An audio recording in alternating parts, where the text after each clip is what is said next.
naman guys yung dalawa. Brad, kain tayo, may bagoong. Mas ayaw. Kasi Nilagnak yung tao. Kaya nga, kain tayo para malagyan naman ng kanin ng tiyan mo. Kasi ayaw kumain. Mapait ang panglasa ko, pakainin mo. Parang ano, Ngayon may Jollibee daw si sakit Kaya pa nga naman eh, ang ulo ko. oh, pati kape mo, hindi mo ininom. Pangit nga panglasa, paano kaya inumin? Huwag kang maingay yan, oy. Matulog yung tao. Kaya nga lagyan ng pagkain ng tiyan mo.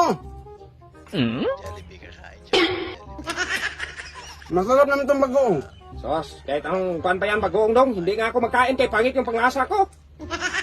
Sarap bagoong. Kaya nga lagyan mo ng kanin ng tiyan mo para umibig ka yung gamot. Alam mo, wag ka na Kumain ka. makinig ka dong. Huwag kang maingay kasi masakit yung ulo ko. Hindi ko nga ininom yung kape. Ha? May gatas pa yung halo. Hindi ko nga ininom kasi pangit yung panglasa ko. Alam mo yung nilagnak dong. Baka mahasakal kita ng ano. Kaya